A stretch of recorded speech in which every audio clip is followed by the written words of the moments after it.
বাংলাদেশের একটি প্রত্যন্ত অঞ্চলের ভ্রমণের অভিজ্ঞতার কথা আমরা বিস্তারিত আলোচনা করেছি। আজকে আমরা আলোচনা করব Lesson-2 arriving in the orient. চলো শুরু করা যাক। আমরা Lesson-2 এর 2 থেকে পড়ব। Elizabeth spent 30 pounds on summer frocks and set sail immediately. Elizabeth গ্রীষ্মের জামার জন্য 30 পাউন্ড খরচ করলো এবং অনতিবিলম্বে যাত্রা শুরু করলো। The ship heralded by rolling porpoises, ploughed across the Mediterranean and down the canal into a sea of staring, enamel-like blue, then out in the green waste of the Indian Ocean, where flocks of flying fish skimmed in terror from the approaching hull. জাহাজটি ঘূর্ণায়মান শুষ্কের ঘোষণার মাধ্যমে ছুটে চলল ভূমধ্যসাগরের বুক চিরে এবং খালের পর একটি তারাময় সমুদ্রে, এনামেলের মতো নীল, তারপর ভারত মহাসাগরের সবুজ বর্জ্যের দিকে, যেখানে জাহাজের কাঠামোর আগমন দেখে ঝাঁকে ঝাঁকে মাছ ভয়ে আশ্রে পড়ত। At night the waters were phosphorescent and the wash of the bow was like a moving arrowhead of green fire. রাতে পানি অনুপ্রব ছিল এবং ধনুকের প্রক্ষালন ছিল সবুজ আগুনের চলন্ত বাণের মতো। Elizabeth loved the life on board ship. Elizabeth জাহাজের জীবন পছন্দ করত। She was going to love India, she knew. সে জানত সে ভারতকে পছন্দ করতে যাচ্ছিল। She had formed quite a picture of India from the other passengers conversation. অন্যান্য যাত্রীদের কথোপকথন থেকে সে ভারতের একটি পূর্ণ ছবি তৈরি করেছিল। She had even learned some of the more necessary Hindustani phrases, such as "idhar aao, jaldi, shahi block." সে এমনকি কিছু বেশি প্রয়োজনীয় হিন্দুস্তানি ভাগধারা শিখেছিল, যেমন "idhar aao, jaldi, shahi block," etc. ইত্যাদি। In anticipation, she tasted the agreeable atmosphere of clubs, with parkas flapping and barefooted, white turbaned boys reverently salaaming, and maidens where bronze Englishmen with little clipped moustaches galloped to and fro, whacking polo balls. অগ্রজ্ঞানে সে পরীক্ষা করেছিল ক্লাবগুলোর মনোরম পরিবেশ, সাথে পাখার ঝাপটানো এবং খালি পায়ের সাদা পাগড়ির চালকদের সম্মানজনক সালাম, এবং ময়দানে অল্প ছাটা গোপসহ কঠিন ইংরেজরা এদিক সেদিক দ্রুতগতিতে চলত, মনোবলকে আঘাত করত। It was almost as nice as being rich, the way people lived in India. এটি ছিল প্রকৃতপক্ষে ধনী হওয়ার মতোই চমৎকার, যেভাবে মানুষ ভারতে বসবাস করত। They sailed into Colombo through green glassy waters where turtles and black snakes floated basking. তারা কলম্বো যাত্রা করল সবুজ চকচকে পানির মধ্য দিয়ে, যেখানে কচ্ছপ এবং কালো সাপেরা বেশে বেশে রোদ পোহাত। A fleet of sampans came racing out to meet the ship, propelled by coal black men with lips stained redder than blood by Betelgeuse.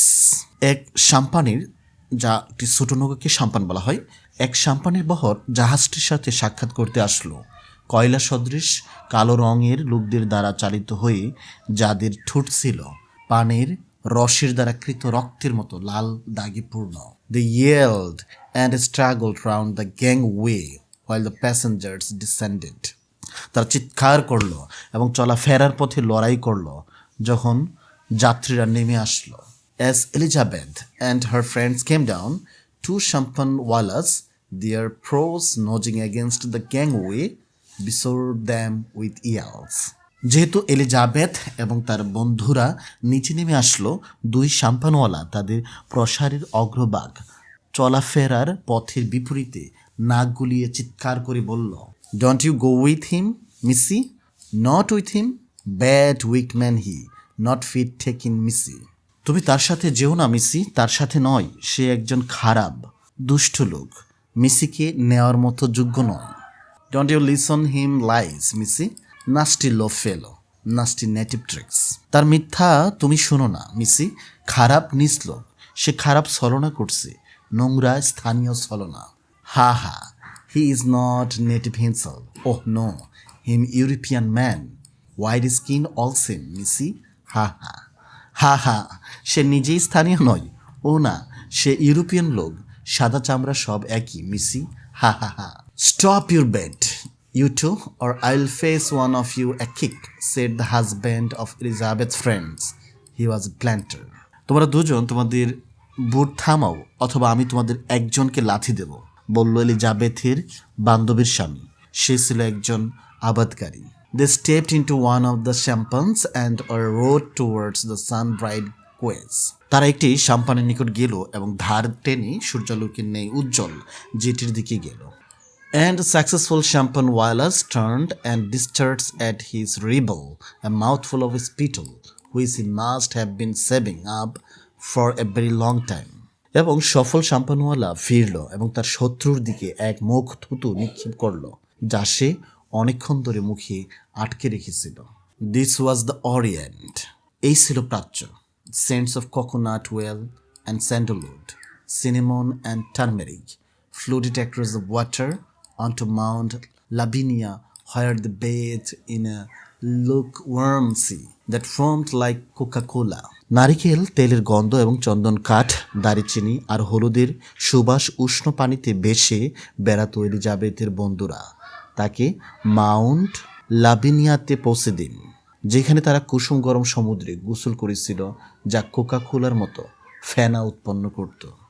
She came back to the ship in the evening and they reached Rangoon a week later. সে জাহাজে ফিরে এসেছিল সন্ধ্যায় এবং তারা রেঙ্গুনে পৌঁছেছিল এক সপ্তাহ পর। North of Mandalay, the train, fueled with wood, crawled at 12 miles an hour across a vast parched plain bounded at its remote edges by blue rings of hills.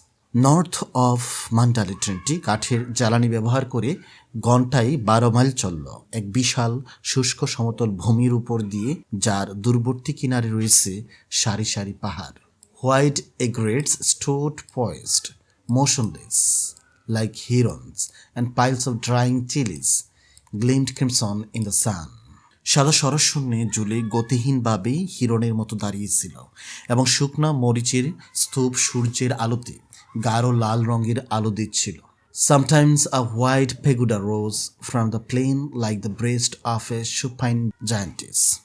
মাঝে মাঝে সাদা পেগুডা সমতল ভূমি থেকে ভেসে উঠত অলস ধানবীর বক্ষের মতো।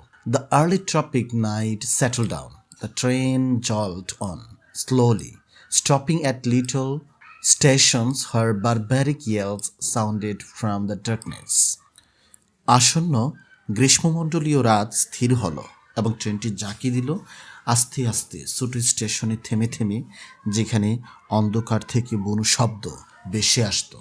Half-naked men with their long hair knotted behind their heads moved to and fro in torchlight, hideous as demons in Elizabeth's eyes. অর্ধনগ্ন পুরুষেরা, যাদের লম্বা চুল পিছনে বাঁধা, টর্চের আলোতে এদিক সেদিক ঘোরাফেরা করেছিল, যারা এলিজাবেথের দৃষ্টিতে ছিল দানবের মতো ভয়ঙ্কর।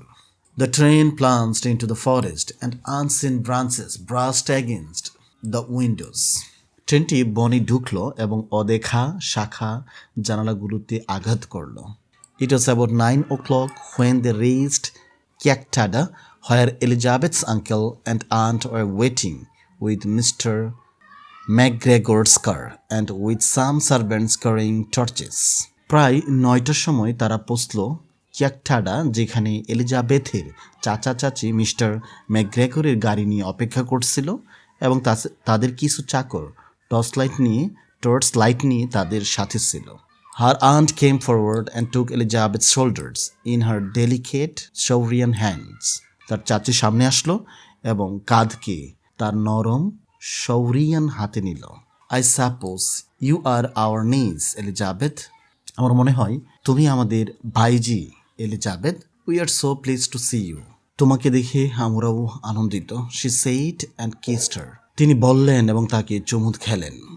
Mr. Lakerstein peered over his wife's shoulders in the torchlight. Mr. Lakerstein তার স্ত্রীর কাঁধের দিকে টর্চের আলোতে দৃষ্টি দিল। He gave a half whistle, exclaimed, "Well, I'll be damned." তিনি একটি অর্ধ শীষ দিলেন, আশ্চর্যান্বিত হয়ে বললেন, ঠিক আছে, আমি শেষ হয়ে যাব। And then kissed Elizabeth and kissed her more warmly than he need have done, she thought. এবং তারপর এলিজাবেথকে টেনে নিল আর চুমু খেলো বেশি ঘনিষ্ঠভাবে তার চেয়ে, যা সে ভেবেছিল প্রয়োজনীয়। She had never seen either of them before, সে তাদের কাউকেই পূর্বে কখনো দেখিনি। আর এরই মাধ্যমে আমরা ইউনিট 9 লেসন 2 এলিজাবেথের ভ্রমণ কাহিনীটি শুনলাম।